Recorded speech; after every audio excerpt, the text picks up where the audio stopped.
My father was, he is on the left here, my father was officer of the General Staff of the Soviet Army. He was inspector of land forces, Soviet troops stationed in countries like Mongolia, Cuba, East European countries. This is the picture taken at the entrance of my Institute of Oriental Languages. It's a part of Moscow State University. As every Soviet student, I was, quote-unquote, volunteering for harvesting grain in Kazakhstan. By the end of my training in school, I was recruited by the KGB. This picture was taken on that day, and you can see again how happy it feels to be recruited by the KGB. Pay special attention to number of bottles on the table. One of my functions was to keep foreign guests permanently intoxicated the moment they land at Moscow airport. In 1967, the KGB attached me to this magazine, Look magazine. A group of 12 people arrived to USSR from the United States to cover the 50th anniversary of October Socialist Revolution in my country. From the first page to the last page, it was a package of lies.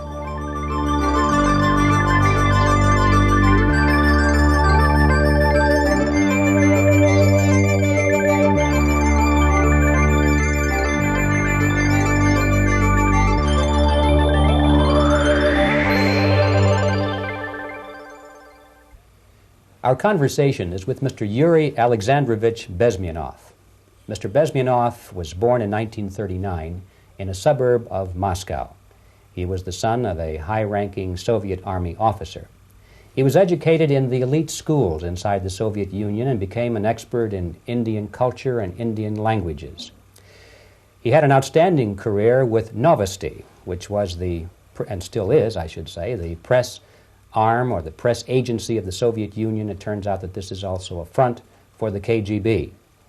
One of his interesting assignments was to brainwash foreign diplomats when they visited Moscow. And he'll tell us a little bit about how they did this and how they planted information which eventually wound up in the press of the free world.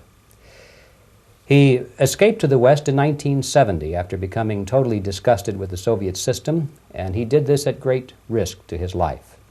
He certainly is one of the world's outstanding experts on the subject of Soviet propaganda and disinformation and active measures. Mr. Bezmenov, I'd like to begin by having you tell us a little bit about some of your childhood memories.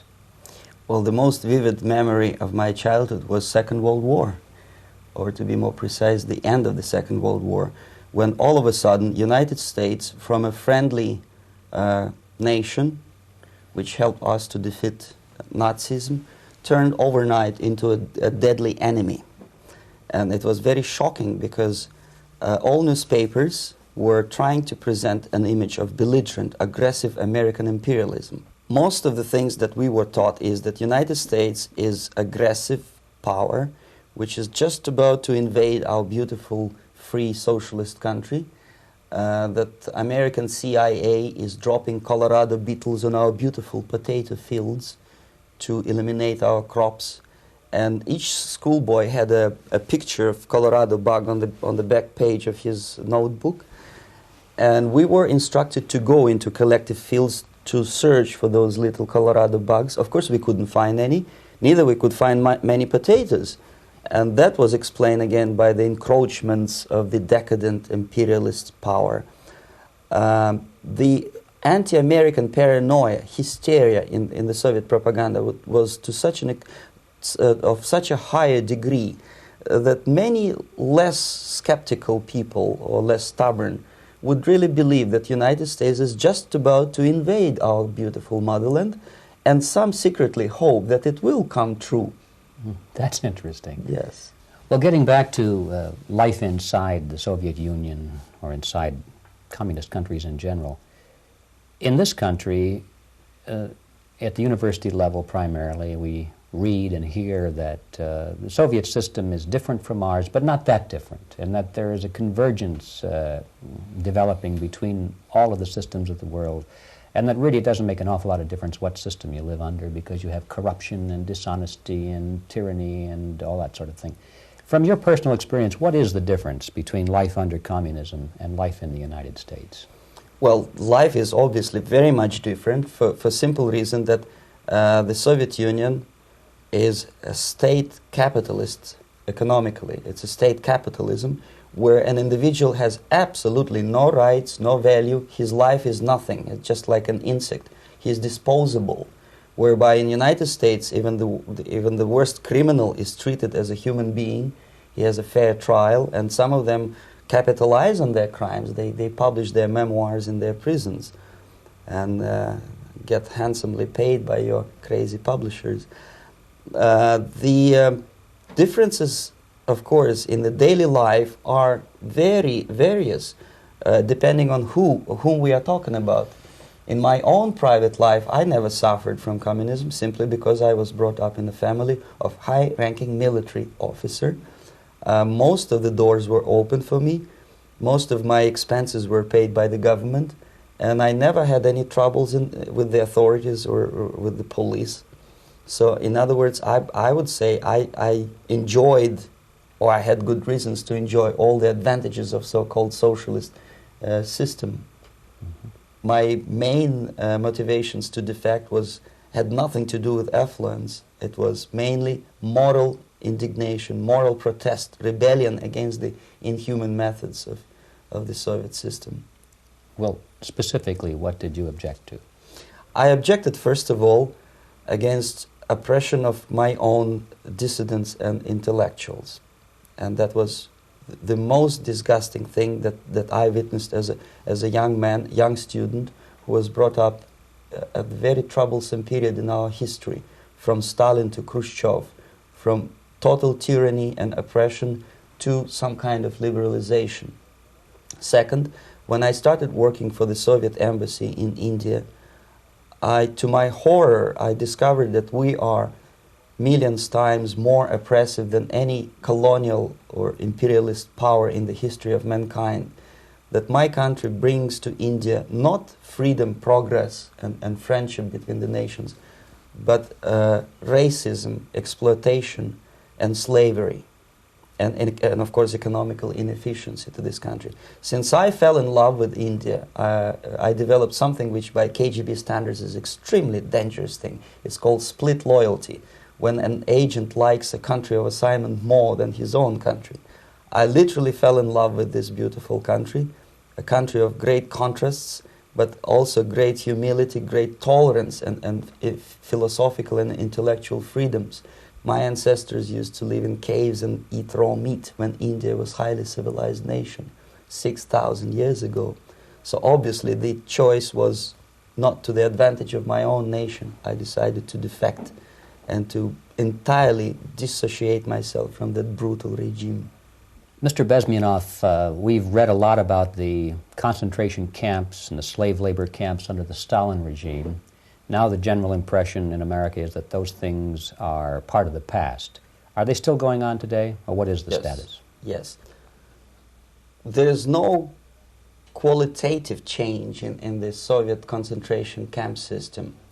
There are changes in numbers of prisoners. Again, this is unreliable Soviet statistics. We don't know how many political prisoners are there in the Soviet concentration camps. But we sure know from various sources that at each particular time there are close to 25 to 30 million of Soviet citizens who are virtually kept as slaves in forced labor camp system.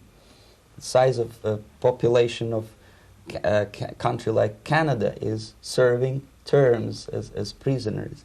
Incredible. So I would say that those intellectuals who try to convince American public that concentration camp system is a thing of a past are either conscientiously misleading public opinion, or they are not very intellectual people.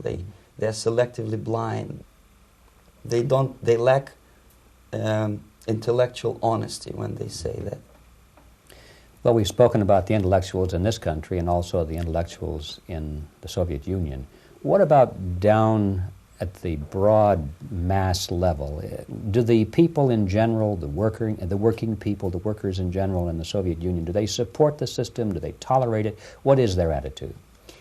Well, average Soviet citizen, if there is such an animal, of course, does not like the system because it hurts, it kills. he may not understand the reasons. He may not have enough information or educational background to understand. But I doubt very much there are many people who are conscientiously supporting the Soviet system. There are not such people in USSR. Even those who have all the reasons to enjoy socialism, people like myself, who were a member of journalistic elite, they also hate the system for different reasons, though. Not because they lack material affluence, but because they are unfree to think, they're in constant fear, duplicity, split personality. And this is the greatest tragedy for my nation. Well, what do you think are the chances of the people actually overcoming their system or replacing it? There is a great possibility that system will sooner or later be destroyed from within. There is a self-destructive mechanism built into any socialist or communist or fascist system, because there is lack of feedback, because the system does not rely upon loyalty of population.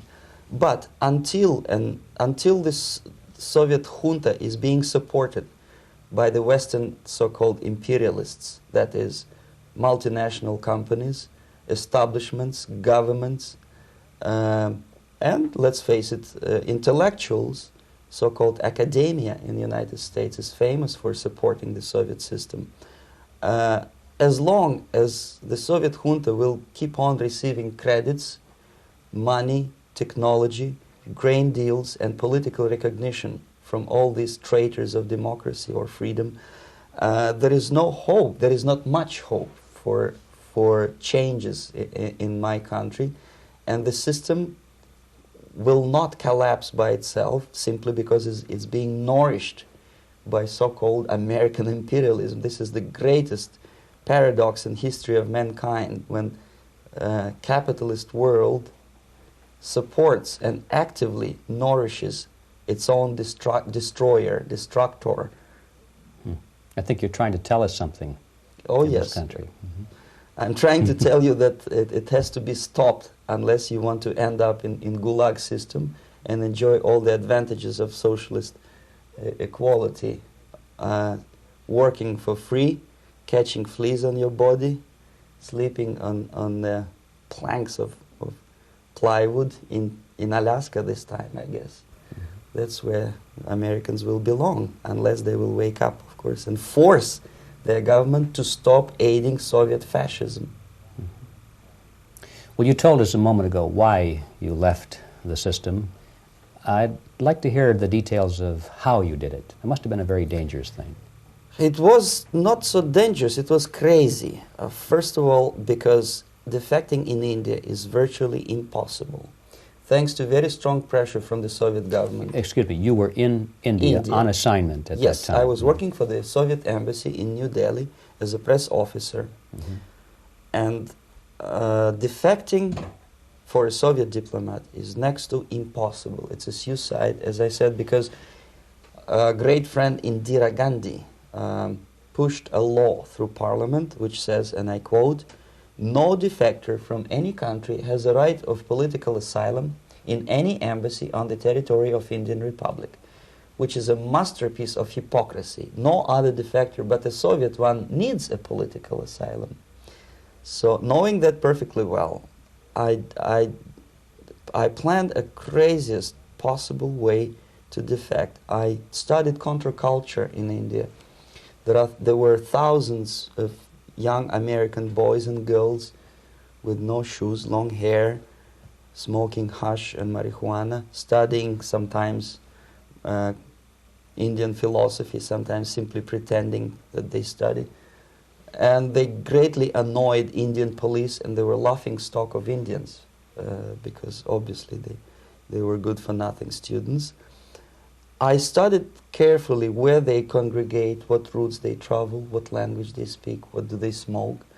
And one day I simply joined a group of hippies to avoid detection of Indian police.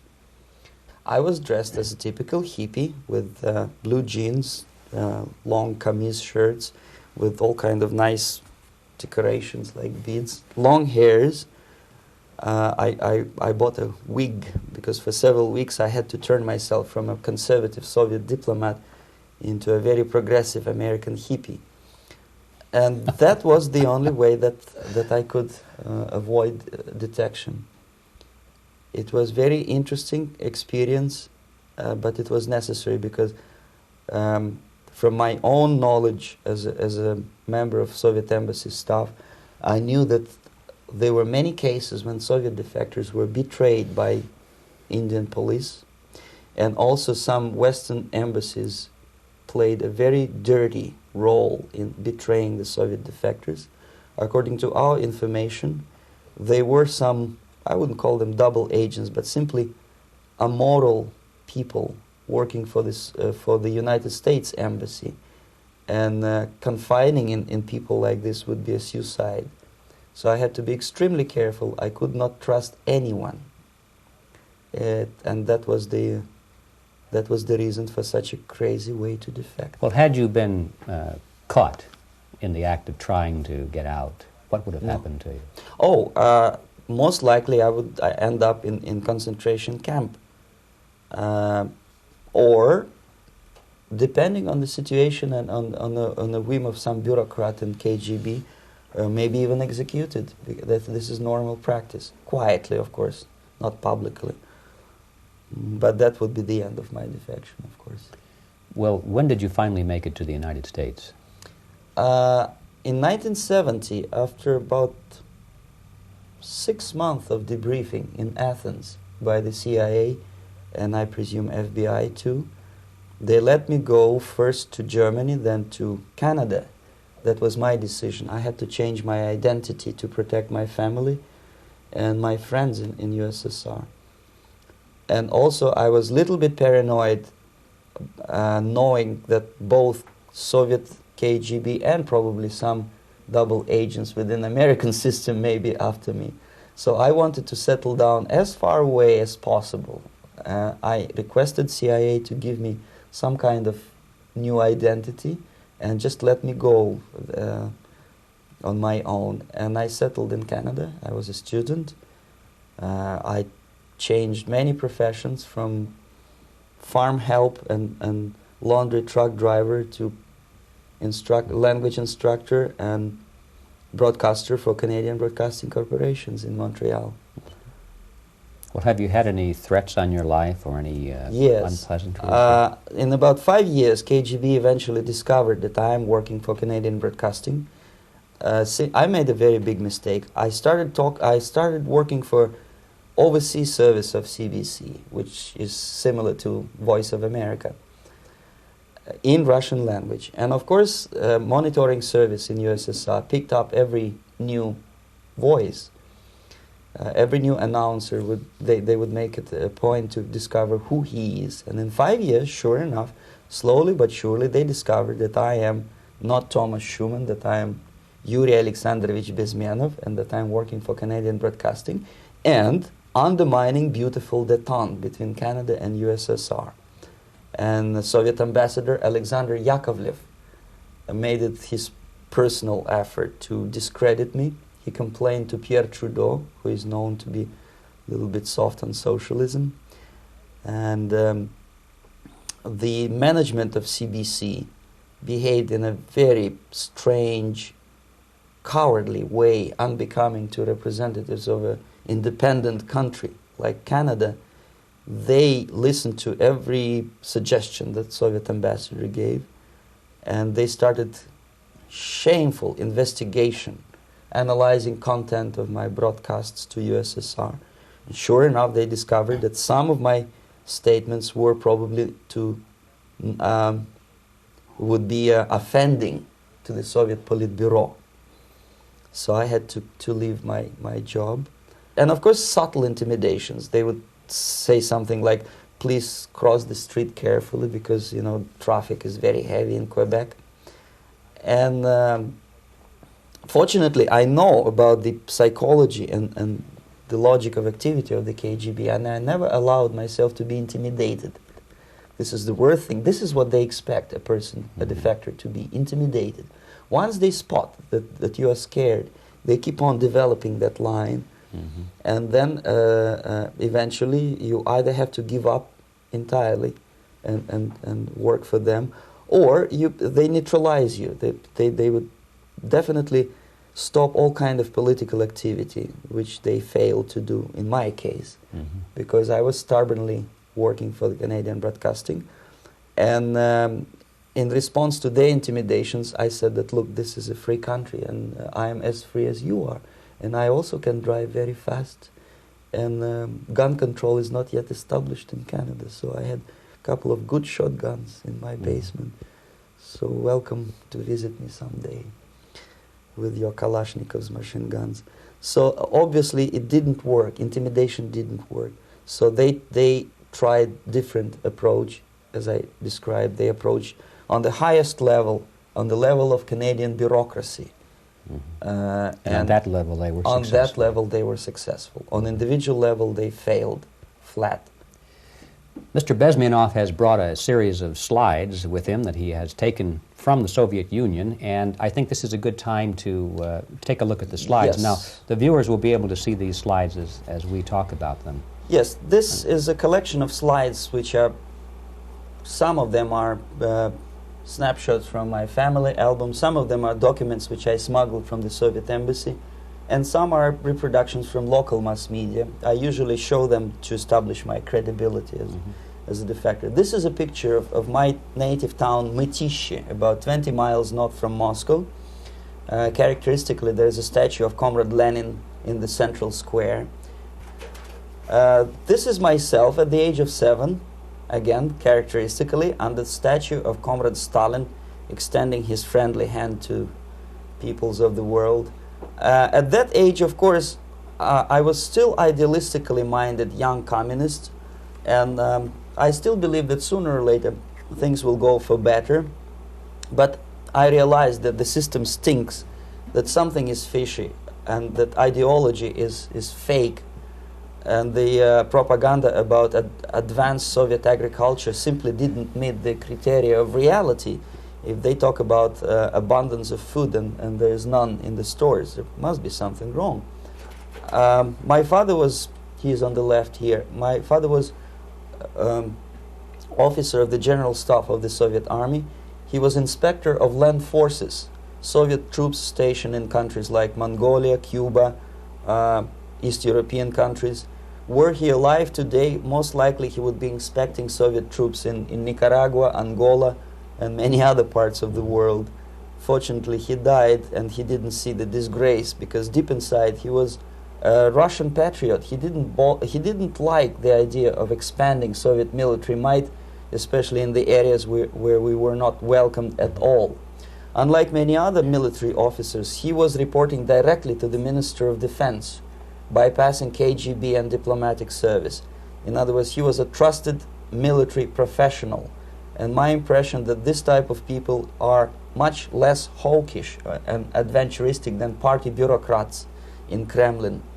When American mass media describes Soviet military as potentially dangerous counterpart for Pentagon, I simply laugh, because I know better. I know that the most dangerous part of the Soviet power structures are not military at all. Most likely, if they come to power in my country, they'll be more sensible negotiators for nuclear disarmament and withdrawal of the Soviet troops from many parts of the world. But if someone from the party structure or the KGB structure were to give the orders for a military intervention, they have to obey, they would follow. Because they are professional military. But you see, the triangle of power and hate in USSR is the party at the top, the party elite, the oligarchy of the party, then the military and the KGB at the bottom. They hate each other. And the most hated triangle, the most hated corner of the triangle is the Communist Party bureaucrats. They are the most adventuristic, senile megalomaniacs. They can start war, I wouldn't be surprised. Not the military. They know what war is. Yes. At least my father did. This is the picture taken at the entrance of my Institute of Oriental Languages. It's a part of Moscow State University. I graduated in 1963, And I, Now, excuse me, which one were you on? I am on the right. You're on the right. And on the left is my my schoolmate Vadim Smirnov, who later was a apparatchik in the Central Committee of the Soviet Union Communist Party. What is an apparatchik? It's a functionary, something like civil service in British Empire. Someone who is never fired from the service. He stays there internally. He may not be promoted too high, but he's a dependable bureaucrat who will stay forever. I studied not only languages, but also history, literature, even music. I'm on this picture. I'm trying to learn how to play Indian musical instrument. I even tried to look like an Indian when I was second-year student. Not bad, really. Yes, actually, it was strongly encouraged by the instructors in my school, because the graduates of my school were later on employed as diplomats, foreign journalists, or spies. As every Soviet student, I was quote-unquote volunteering for harvesting grain in Kazakhstan. This is a biggest agricultural blunder of the Soviet government. But I didn't have much choice, of course, because the communist motto borrowed from the Bible says, "Those who do not work shall not eat." And you can see me eating, therefore I was working, and you can see how happy I was about it. I went through a very extensive physical and military training, including the military games in areas, suburban areas of Moscow. And here, for example, we are on a tour in Arkhangelsk area. And by the end of my training in school, I was recruited by the KGB. This picture was taken on that day, and you can see again how happy it feels to be recruited by the KGB. Our conversation with Yuri Alexandrovich Bezmenov, who is a defector from the Soviet Union, a former propaganda agent for Novosti and the KGB, will continue after this message.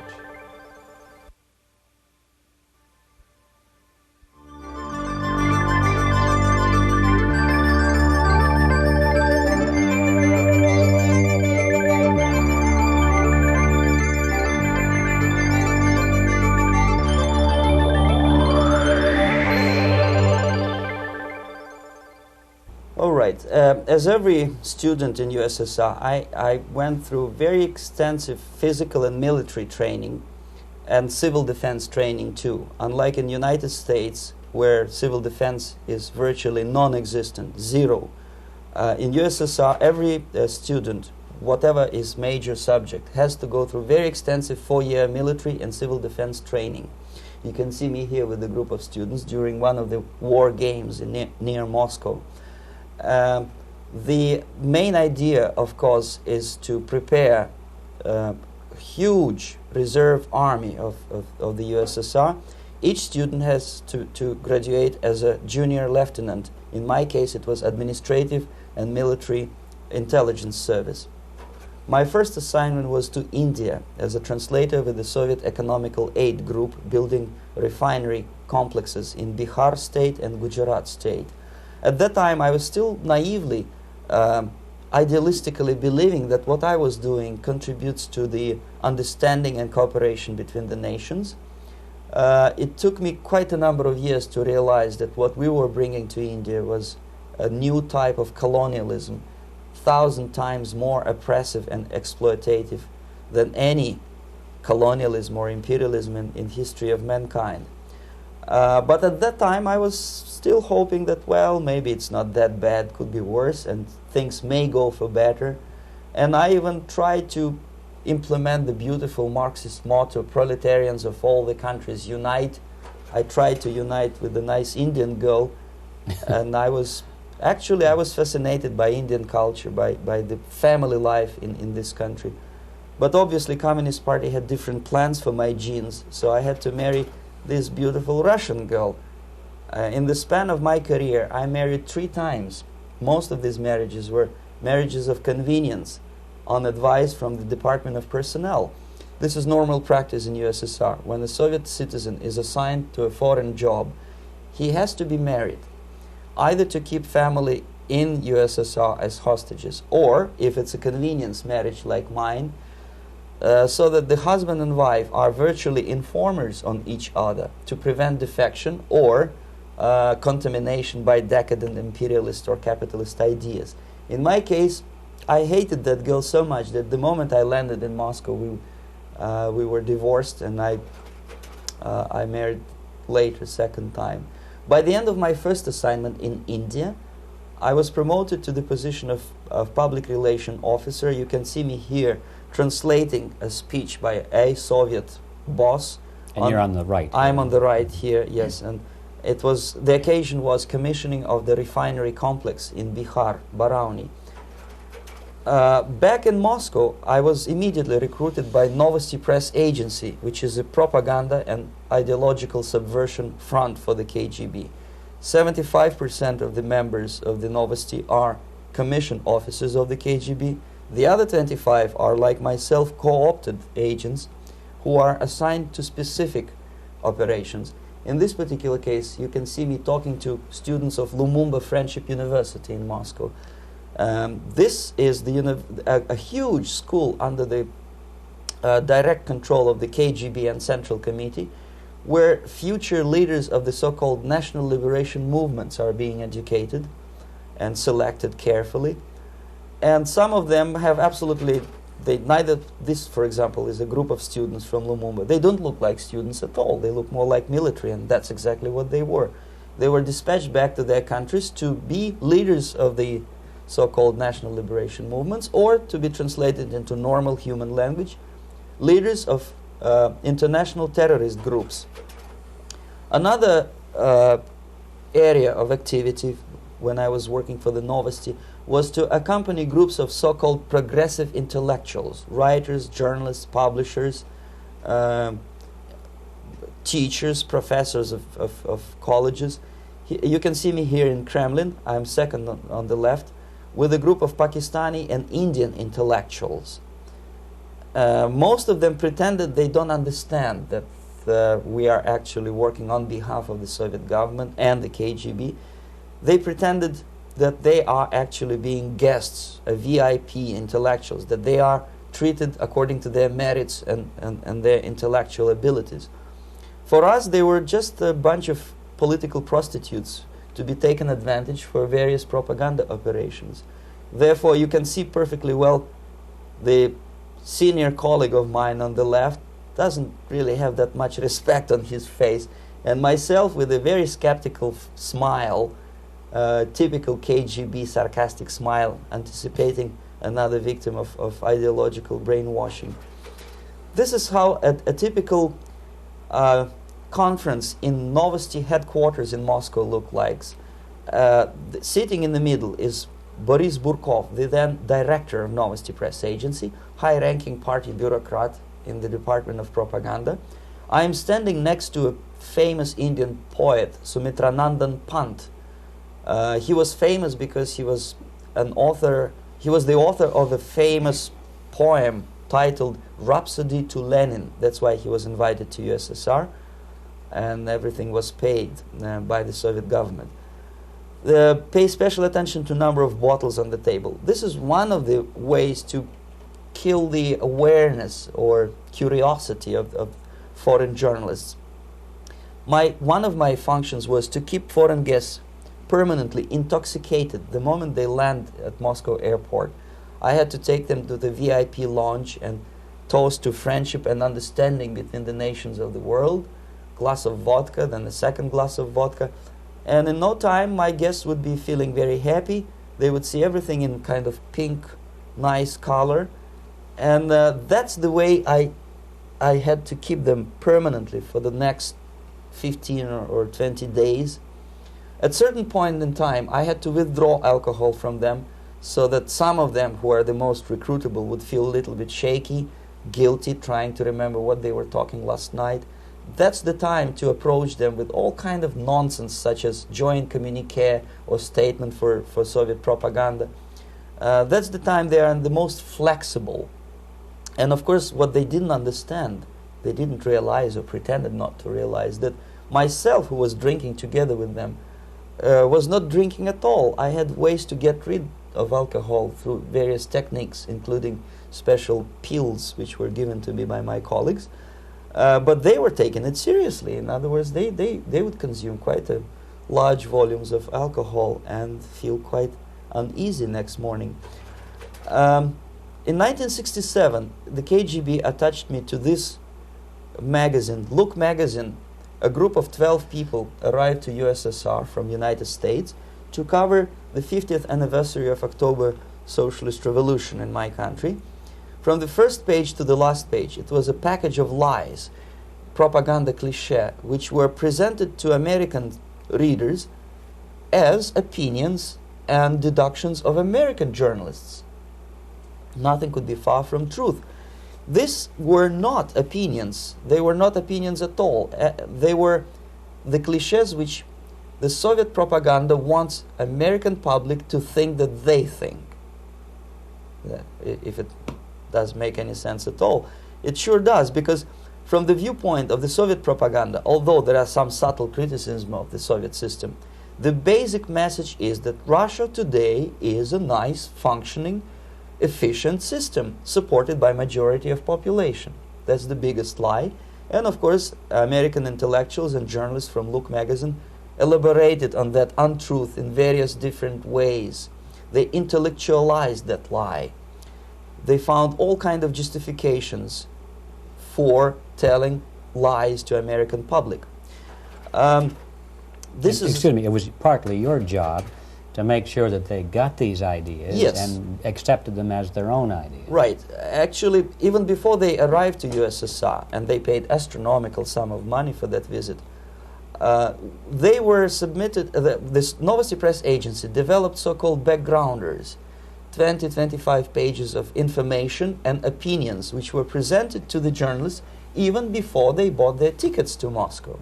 They had to analyze the situation, and judging on their reaction to that backgrounder, the local Novosti representative or local Soviet diplomat in Washington, D.C. would assess whether they be given visa to USSR or not. So but they were selected ahead of time. Oh yes, they were pre-selected very carefully, and there is not much chance for honest journalists to arrive to USSR and to stay there for 1 year and to bring this package of lies back home. This, for example, is a centerfold of the Look magazine. They presented this monument erected by Communist Party in Stalingrad as the symbol, personification of Russian military might. And they said in the article, which is published on the site, that Soviets are very proud of the victory in the Second World War. This is another big myth, a lie. No sensible people would be proud to lose 20 millions of their countrymen in a war which was started by Genoese Hitler and Comrade Stalin and paid by American multinationals. Most of the Soviet citizens look at this type of monuments with disgust and sorrow, because every family lost father, brother, sister, or child in the Second World War. Yet American journalists who were trying to appease, to please their hosts, presented this picture on the centerfold as the symbol and personification of Soviet national, they call it Russian national spirit. And it was greatest misconception and a very tragic misunderstanding. Of course, Look magazine was not distributed in USSR. The main audience was in the United States. But I presume that many Americans, millions of Americans who were reading Look magazine at that time, had absolutely wrong idea about the sentiments of my nation, about what the Soviets are proud of and what they hate. This is a group, you see the same lady with the sword in Stalingrad. This is the group of journalists. Myself is in the center with the same devilish smile. And Mr. Philip Harrington is on the extreme left there with his camera. This is the gentleman which was so deaf or so uninterested in what I had to say to him. This is the same picture, a blow-up of the same picture. Many guests from various countries, in this particular case from Asia and Africa, were taken by me as a Novosti Press Agency employee for a tour across Siberia, for example. We would show them typical kindergarten, you see, nothing special by American standards, just nice children sitting, eating their breakfast or lunch. What they could not understand, or they pretended not to understand, that this is an exemplary kindergarten. This is not the kindergarten for average person or average family in USSR. And we maintain that illusion in their minds. You can see myself under the red spot in the middle there, with the same business-like expression. I'm doing my job. That's what I'm assigned to do, and that's what I was paid to do. But deep inside, I still hope that at least some of these useful idiots would understand that what they are looking at has nothing to do with the level of affluence in my nation. This is a better picture which reflects the true spirit of the Soviet childhood. This picture was printed in a Canadian government publication by mistake. In the middle, you can see children playing on a small courtyard, and the caption goes, "This is a typical kindergarten in Siberia." What these idiots didn't understand, that it is not kindergarten at all. It is a prison for children of political prisoners. But there was not a single mentioning that what they were visiting actually was an area of concentration camps. And the job of people like myself to help them to not to notice that they are actually talking to prisoners.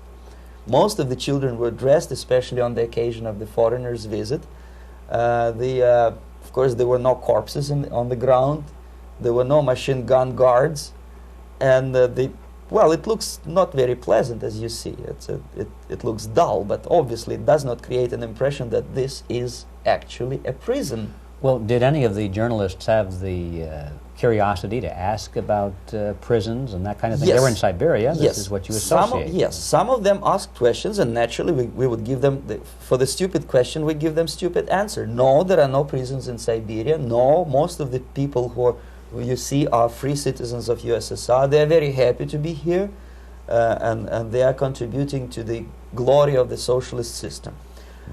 Some of them pretended that they believe what I was telling them, and most of them, we may discuss it later, what are the motivations of these people? Why would they stubbornly bring lies to their own population through their own mass media? I have various answers to this. There is not a single explanation. It's a complex of explanations. It's fear, pure biological fear. They understand that they are on the territory of an enemy state, a police state. And just to save their rotten skins and their miserable jobs, their affluence back home, they would prefer to tell a lie than to ask truthful questions and report truthful information.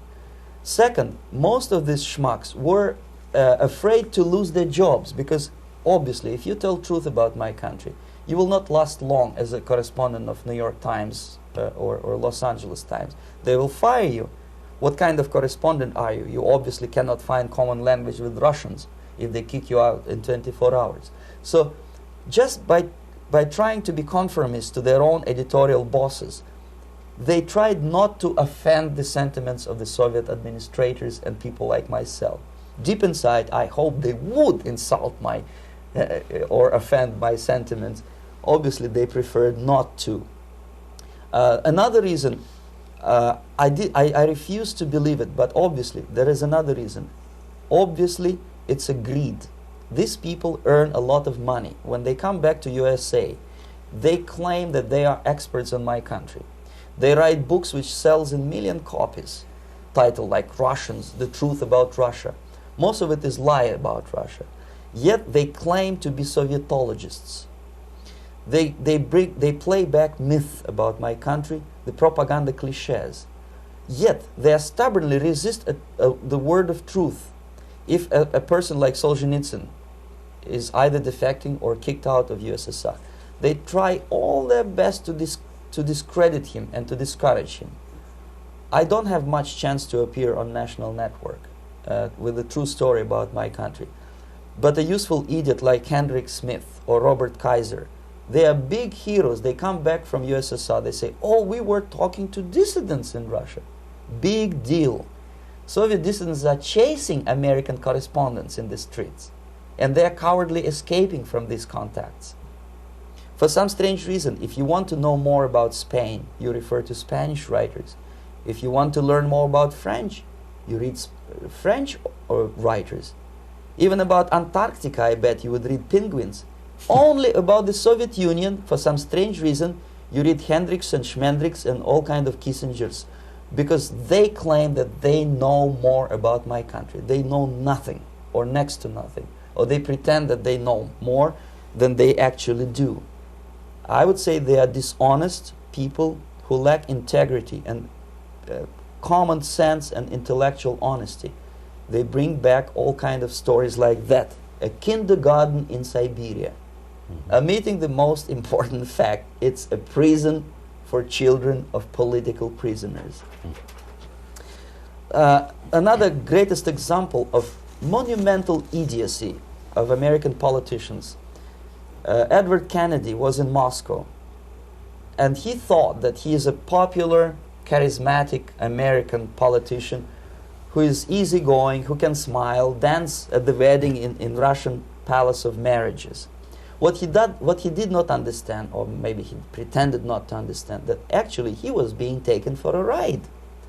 This is a staged wedding, especially to impress foreign media or useful idiots like Ed Kennedy. Most of the guests there, they had security clearance, and they were instructed what to say to foreigners. This is exactly what I was doing. You can see me in the same damn wedding palace in Moscow where Ed Kennedy was dancing here. You see, smiling. He thinks he's very smart. From the viewpoint of Russian citizens who observe this idiocy, he's narrow-minded, egocentrical idiot who tries to earn his own popularity through participation in propaganda farces like this. Here you can see myself. On the right, again, exemplary Soviet bride. On the left, 3 journalists from various countries, Asia, Africa, and Latin America. Obviously, they enjoying the situation. They will go back home and write the reports. We were present on a regular Soviet wedding. They were not present on a regular Soviet wedding. They were present, they were parts of a farce, of a circus performance. Another thing which I had to sometimes risking my life to explain to foreigners. Time magazine, for example, is very critical of South African racist regime. The whole article was dedicated to the shameful internal passport system where blacks are not allowing to live with whites. For some strange reason, for the last 14 years since my defection, nobody wanted to pay attention to my passport. This is my passport. It also shows my nationality, and it has a police rubber stamp, which is called propiska in Russian language, which assigns me to a certain area of residence. I cannot leave that area, same way as this black man cannot leave the area in South Africa. Yet we call South African government racist regime. Not a single Jane Schmonda or Fonda is brave enough, courageous enough to come to media and say, look, this is what happens in USSR. I send a copy of my passport to many American liberals and civil rights defenders and all the other useful idiots. They never bothered to answer me back. This shows what kind of integrity, what kind of honesty these people are. They are a bunch of hypocrites because they don't want to recognize a good example of racism in my country. This is the first stage of befriending a professor. You can see myself on the left with the same James Bond smile. On the right is my KGB supervisor, Comrade Leonid Mitrokhin, and in the middle a professor of political science in Delhi University. The next stage would be to invite him to a gathering of Indo-Soviet Friendship Society. There he is sitting next to his wife before he is being sent to USSR for a free trip. Everything is paid by the Soviet government. He was made to believe that he is invited to USSR because he is a talented, sober-thinking intellectual. Absolutely false. He is invited because he is a useful idiot, because he would agree and subscribe to most of the Soviet propaganda cliché. And when he is coming back to his own country, he is going for years and years to teach the beauties of Soviet socialism to newer and newer generations of his students, thus promoting the Soviet propaganda line. The KGB was even curious about this gentleman. It may look innocent. Maharishi Mahesh Yogi, a great spiritual leader, or maybe a great charlatan and crook, depending on from which side you are looking at him.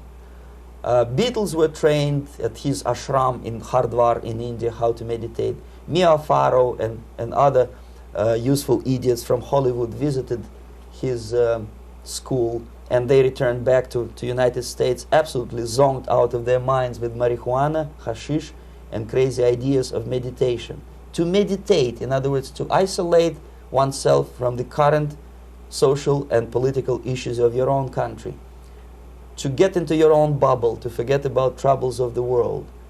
Obviously, KGB was very fascinated with such a beautiful school, such a brainwashing center for stupid Americans. I was dispatched by the KGB to check what kind of VIP Americans attend this school. That's you on the left. Yes, I'm on the left.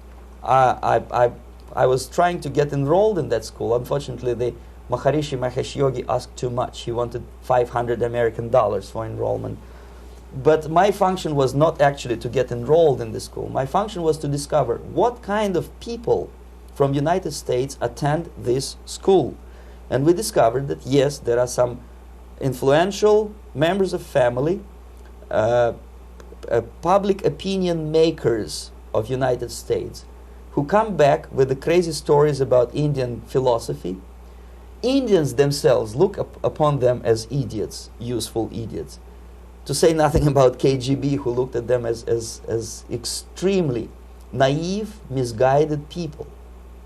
Obviously, a VIP, say a wife of a congressman, or a prominent Hollywood personality, after being trained in that school, is much more instrumental in the hands of manipulators of public opinion and KGB than a normal person who understands, who looks through this type of fake religious training. Why would they be more susceptible to manipulation? I just mentioned that because, you see, a person who is too much involved in introspective meditation.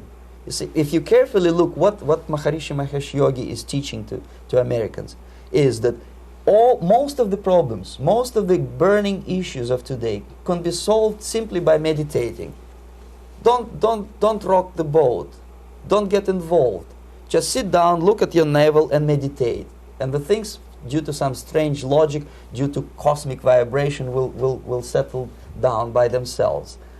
This is exactly what the KGB and Marxist-Leninist propaganda wants from Americans, to distract their opinion, attention, and mental energy from real issues of the United States into a non-issues, into a non-world, non-existent harmony. Obviously, it's more beneficial for the Soviet aggressors to have a bunch of duped Americans than Americans who are self-conscious, healthy, physically fit, and alert to the reality. Maharishi Mahesh Yogi obviously is not on the payroll of the KGB.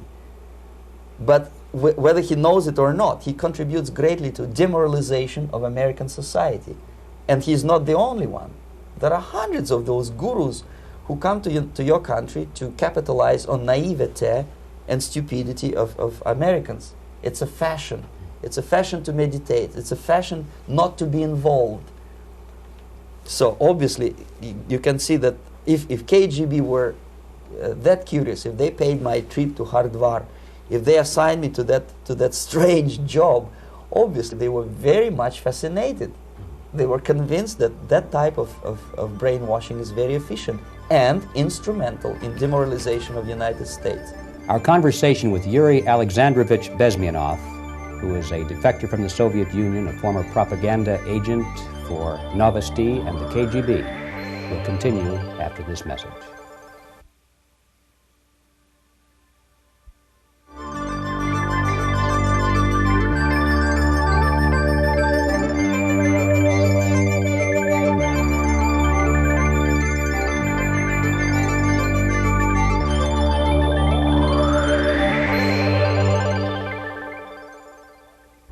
This This picture shows the part of the building of USSR embassy, and my supervisors. On the left is Comrade Mehdi, an Indian communist, and on the right, Comrade Mitrokhin, my supervisors in the secret department of research and counter-propaganda. It has nothing to do with either research or counter-propaganda. Most of the activity of that department was to compile huge volume of information on individuals who were instrumental in creating public opinion. Publishers, editors, journalists, actors, educationalists, professors of political science, members of parliament, representatives of business circles. Most of these people were divided roughly in two groups. Those who would toe the Soviet foreign policy, they would be promoted to the positions of power through media and public opinion manipulation. Those who refused the Soviet influence in their own country would be character assassinated or executed physically come revolution. Same way as in the small town of Hue in South Vietnam, several thousands of Vietnamese were executed in one night when the city was captured by Viet Cong for only 2 days. And American CIA could never figure out how could possibly communists know each individual, where he lives, where to get him, and would be arrested in one night, basically in some 4 hours before dawn, put on a van, taken out of the city limits and shot. The answer is very simple. Long before communists occupied the city, there was extensive network of informers, local Vietnamese citizens, who knew absolutely everything about people who are instrumental in public opinion, including barbers and taxi drivers. Everyone who was sympathetic to the United States was executed. Same thing was done under the guidance of the Soviet embassy in Hanoi, and same thing I was doing in New Delhi. To my horror, I discovered that in the files where people were doomed to execution, there were names of pro-Soviet journalists with whom I was personally friendly. Pro-Soviet? Yes. They were idealistically minded leftists who made several visits to USSR, and yet the KGB decided that come revolution or drastic changes in political structure of India, they will have to go. Why is that? Because they know too much. Simply because, you see, the useful idiots, the leftists who are idealistically believing in the beauty of Soviet socialist or communist or whatever system, when they get disillusioned, they become the worst enemies. That's why my KGB instructors specifically made a point, never bother with leftists. Forget about these political prostitutes. Aim higher. This was my instruction. Try to get into large circulation, established conservative media. Rich, filthy rich movie makers, intellectuals, so-called academic circles. Cynical, egocentric people who can look into your eyes with angelic expression and tell you a lie. These are the most recruitable people, people who lack moral principles, who are either too greedy or too suffer from self-importance. They feel that they matter a lot. These are the people who KGB wanted very much to recruit. But to eliminate the others, to execute the others, don't they serve some purpose? Wouldn't they be the ones they rely on? They serve purpose only at the stage of destabilization of a nation. For example, your leftists in United States, all these professors and all these beautiful civil rights defenders, they are instrumental in the process of the subversion only to destabilize the nation. When their job is completed, they are not needed anymore. They know too much. Some of them, when they get disillusioned, when they see that Marxist-Leninists come to power, obviously they get offended. They think that they will come to power. That will never happen, of course. They will be lined up against the wall and shot. But they may turn into the most bitter enemies of Marxist-Leninists when they come to power. And that's what happened in Nicaragua. You remember most of these former Marxist-Leninists were either put to prison or one of them split, and now he's working against Sandinistas. It happened in Grenada when Maurice Bishop was already a Marxist. He was executed by a new Marxist who was more Marxist than this Marxist. Same happened in Afghanistan when first there was Taraki, he was killed by Amin, then Amin was killed by Babrak Karmal with the help of KGB. Same happened in Bangladesh when Mujibur Rahman, very pro-Soviet leftist, was assassinated by his own Marxist-Leninist military comrades. It's the same pattern everywhere. The moment they serve their purpose, all the useful idiots are either be executed entirely, all the idealistically minded Marxists, or exiled or put in prisons, like in Cuba. Many former Marxists are in Cuba, in prison.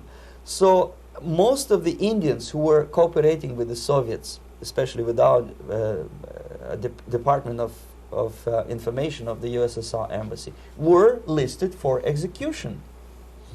And when I discovered that fact, of course I was sick. I was mentally and physically sick. I thought that I'm going to explode one day during the briefing at the ambassador's office. I would stand up and say something that we are basically a bunch of murderers. That's what we are. It has nothing to do with friendship and understanding between the nation and blah, blah, blah. We are murderers. We behave as a bunch of thugs in a country which is hospitable to us, a country which with ancient traditions. But I did not defect. I tried to get the message across. To my horror, nobody wanted even to listen, least of all to believe what I had to say. And I tried all kinds of tricks. I would leak information through letters or lost documents or something like that. And still I got no message. The message was not published, even in the conservative mass media of India. The immediate impulse to defect was Bangladesh crisis, which was described by American correspondents as Islamic grassroots revolution, which is absolute baloney. There was nothing to do with Islam, and there was no grassroots revolution. Actually, there are no grassroots revolutions, period. Any revolution is a byproduct of a highly organized group of conscientious and professional organizers, but has nothing to do with grassroots. In Bangladesh, it was nothing with grassroots. Most of the Awami League party members, Awami League means People's Party, were trained in Moscow in the High Party School. Most of the Mukti Fauj leaders, Mukti Fauj in Bengali means People's Army, same as SWAPO and all kind of liberation armies all over the world, the same bunch of useful idiots. They were trained at Lumumba University and various centers of the KGB in Simferopol, in Crimea, and in Tashkent. So when I saw that Indian territory is being used as a jumping board to destroy East Pakistan, I saw myself thousands of so-called students traveling through India to East Pakistan, through the territory of India, and Indian government pretended not to see what's going on. They knew perfectly well, the Indian police knew it, the intelligence department of Indian government knew it, the KGB of course knew it, and the CIA knew it. That was most infuriating, because when I defected and I explained to the CIA debriefers they should watch out because East Pakistan is going to erupt any moment, they said I was reading too many James Bond novels. Anyway, so East Pakistan was doomed. One of my colleagues in the Soviet consulate in Calcutta, when he was dead drunk, he ventured into the basement to relieve himself, and he found big boxes which said printed matter to Dhaka University. Dhaka is the capital of East Pakistan. And since he was drunk and curious, he opened one of the boxes and he discovered not printed matter. He discovered Kalashnikov guns and ammunition in there. Anyway, it's a long story. When I saw the preparations for the invasion into East Pakistan, obviously I wanted to defect immediately. The only thing I couldn't at that time make up my mind when and where and how. One of the reasons, of course, you see, I was in love with India. I mentioned that before. I spoke the languages. I socialized with people. And I understood that I had to act fast unless I want this beautiful country to be permanently and irreparably damaged by our presence. One of the reasons not to defect was, as you can see, I was living in relative affluence. Who the hell in a normal mind would defect and do what? To be abused by your media, to be called McCarthyist and fascist and paranoid, or to drive a taxi in New York City? What for? What the hell for should I defect? To be abused by Americans, to be insulted in exchange for my effort to bring the truthful information about impending danger of subversion. As you can see, I was living in quite a comfortable conditions next to swimming pool, where Indians were not allowed, by the way. I was highly paid expert in propaganda. I had my family. I was respected by my nation. My career was cloudless. The third reason, how to defect with the family. To defect with the baby and the wife would be virtual suicide, because according to law, that hypocritical law which I quoted before, the Indian police will have to hand me over back to the KGB, and that will be the end of my defection and probably my life. Again, I cannot smuggle my wife because she was not quite sure what I was doing. She was not that idealistically involved, and she was definitely not in the total picture of what I was doing for the KGB. She would be shocked if I put her in my van and drive her to the American embassy or elsewhere. That would be a greatest danger. So again, I had to defect in such a way that my defection would look as simple disappearance. And there were many cases like that when the Soviet agents simply disappeared, either killed in action or, thanks to their curiosity and their close contacts with radicals, some of them were killed by the Marxists, by the way. It happened in many African countries when the Soviet KGB were killed by Africans themselves. Not because they hated Marxism-Leninism, but because they were simply trigger-happy bunch of unruly characters. If you give them a machine gun, they will shoot. And some of the Soviets obviously were not careful enough to protect themselves, and they got into embarrassing situations when they were shot at the crossfire between factions of so-called liberation movements. Anyway, so I decided, as I said, to study the counterculture. I decided this probably would be the best way to disappear. I socialized with characters like this. On the left, you see, he's a barefoot American hippie. It took me quite a long time to study exactly what they were doing and how to mix with them. But eventually I did it. Most of Indian newspapers carried my picture and promise of 2,000 rupees for information about my whereabouts. But they were looking for the wrong person, because they obviously tried to stop a young Soviet diplomat in white shirt and tie, and this is how I looked at the time of defection. Nobody could possibly think that a Soviet diplomat would be as crazy as to join a bunch of hippies. That's you. Yes, travel India and smoke hash. So I made it literally almost like a Hollywood-style detective story. From under the nose of the KGB in Bombay airport, I landed the plane and I flew to Greece, where I was debriefed by the CIA. That's basically that's all for my slides. We can turn off the projector, and that's very interesting. Well, you spoke several times before about ideological subversion. That is a phrase that I'm afraid some Americans don't fully understand. When the Soviets use the phrase ideological subversion, what do they mean by it? Ideological subversion is the process which is legitimate, overt, and open. You can see it with your own eyes. All you have to do, all American mass media has to do, is to unplug their bananas from their ears, open up their eyes, and they can see it. There is no mystery. There is nothing to do with espionage. I know that espionage intelligence gathering looks more romantic. It sells more deodorants through the advertising, probably. That's why your Hollywood producers are so crazy about James Bond type of thrillers. But in reality, the main emphasis of the KGB is not in the area of intelligence at all.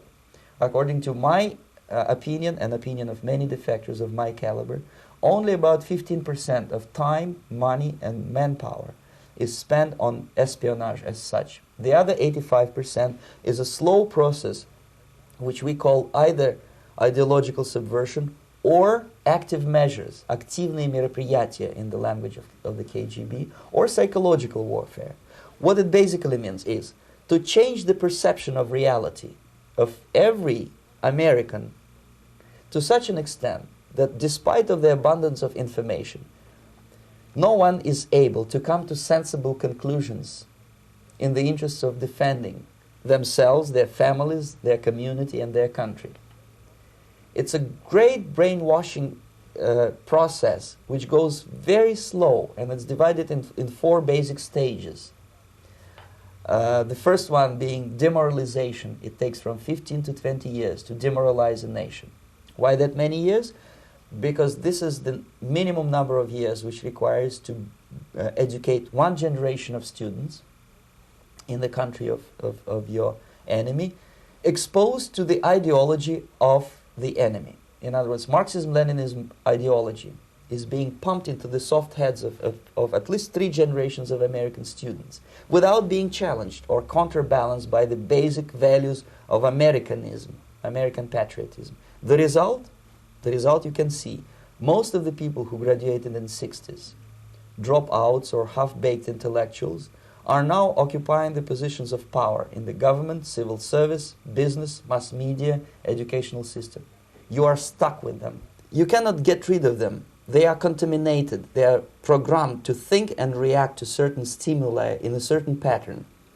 You cannot change their mind, even if you expose them to authentic information, even if you prove that white is white and black is black. You still cannot change the basic perception and the logic of behavior. In other words, these people, the process of demoralization is complete and irreversible. To get rid society of these people, you need another 20 or 15 years to educate a new generation of patriotically minded and common sense people who would be acting in favor and in the interests of United States society. And yet these people who've been programmed and, as you say, in place and Yes. who are favorable to an opening with the Soviet concept, these are the very people who would be marked for extermination in this country? Most of them, yes. Simply because the psychological shock when they will see in future what the beautiful society of equality and social justice means in practice, obviously they will revolt. They will be very unhappy, frustrated people, and the Marxist-Leninist regime does not tolerate these people. They will join the links of dissenters, dissidents. Unlike in present United States, there will be no place for dissent in future Marxist-Leninist America. Here you can get popular like Daniel Ellsberg and filthy rich like Jane Fonda for being dissident, for criticizing your Pentagon. In future, these people will be simply squashed like cockroaches. Nobody is going to pay them nothing for their beautiful, noble ideas of equality. This they don't understand, and it will be greatest shock for them, of course. The demoralization process in the United States is basically completed already. For the last 25 years. Actually, it's overfulfilled because demoralization now reaches such areas where previously not even Comrade Andropov and all his experts would even dream of such a tremendous success. Most of it is done by Americans to Americans, thanks to lack of moral standards. As I mentioned before, exposure to true information does not matter anymore.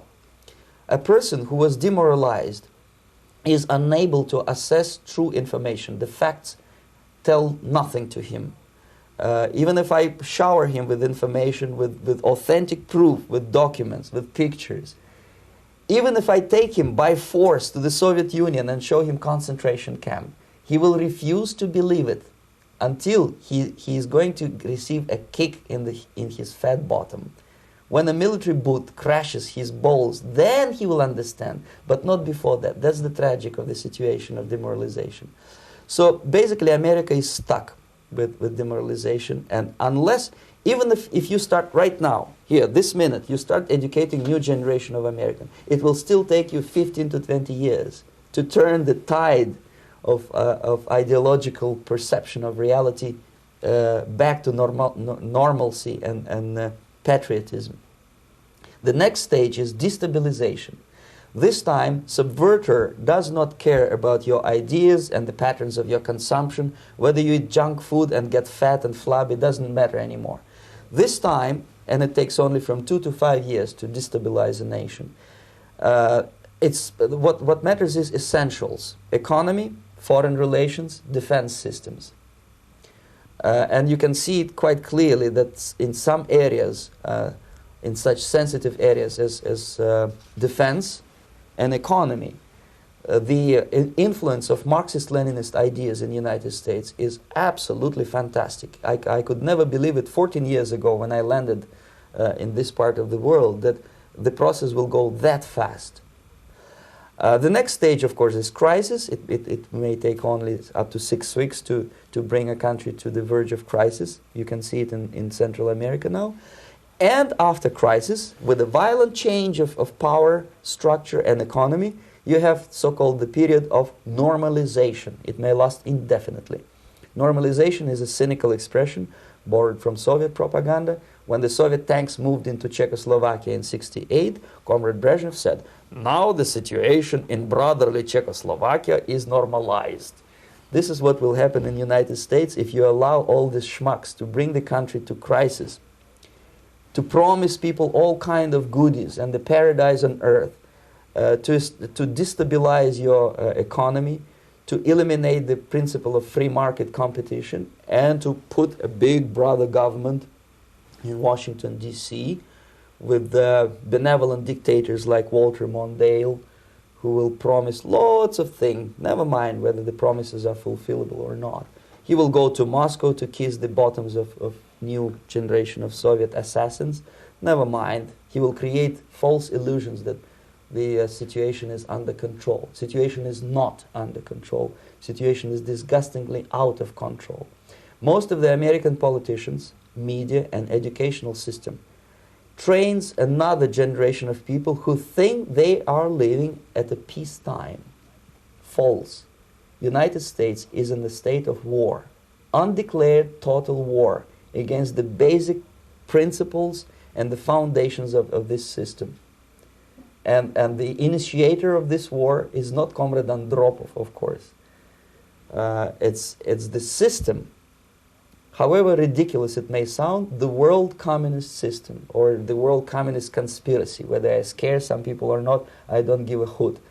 If you are not scared by now, nothing can scare you. But you don't have to be paranoid about it. What actually happens now, that unlike myself, you have literally several years to live on unless the United States wake up. The time bomb is ticking. With every second, the disaster is coming closer and closer. Unlike myself, you will have nowhere to defect to, unless you want to live in Antarctica with penguins. This is it. This is the last country of freedom and possibility. Okay, so what do we do? What is your recommendation to the American people? Well, the immediate thing that comes to my mind is, of course, there must be a very strong national effort to educate people in the spirit of real patriotism, number one. Number two, to explain them the real danger of socialist, communist, whatever, welfare state, big brother government. If people will fail to grasp the impending danger of that development, nothing ever can help United States. You may kiss goodbye to your freedom, including freedoms to homosexuals, to prison inmate. All this freedom will vanish, evaporate in 5 seconds, including your precious lives. The second thing, the moment at least part of United States population is convinced that the danger is real, they have to force their government. And I'm not talking about sending letters, signing petitions, and all this beautiful, noble activity. I'm talking about forcing United States government to stop aiding communism. Because there is no other problem more burning and urgent than to stop the Soviet military-industrial complex from destroying whatever is left of the free world. And it is very easy to do. No credits, no technology, no money, no political or diplomatic recognition, and of course no such idiocy as grain deals to USSR. The Soviet people, 270 millions of Soviets, will be eternally thankful to you if you stop aiding a bunch of murderers who sit now in Kremlin and whom President Reagan respectfully calls government. They do not govern anything, least of all such complexity as the Soviet economy. So basic, two very simple, maybe too simplistic answers or solutions, but nevertheless they are the only solutions. Educate yourself, understand what's going on around you. You are not living at the time of peace. You are in a state of war, and you have precious little time to save yourself. You don't have much time, especially if you are talking about young generation. There's not much time left for convulsions and sexual masturbation to the beautiful disco music. Very soon it will go, just overnight. If we are talking about capitalists or wealthy businessmen, I think they are selling the rope on which they will hang very soon. If they don't stop, if they cannot curb their unsettled desire for profit, and if they keep on trading with the monster of the Soviet communism, they are going to hang very soon. And they will pray to be killed, but unfortunately they will be sent to Alaska probably to manage industry of slaves. It's simplistic. I know it sounds unpleasant. I know Americans don't like to listen to things which are unpleasant. But I have defected not to tell you the stories about such idiocy as microfilm, James Bond type espionage. This is garbage. You don't need any espionage anymore. I have come to talk about survival. It's a question of survival of this system. You may ask me, what is it in for me? Survival, obviously, because unlike, as I said, I am now in your boat. If we sing together, we'll sing beautifully together. There is no other place on this planet to defect to.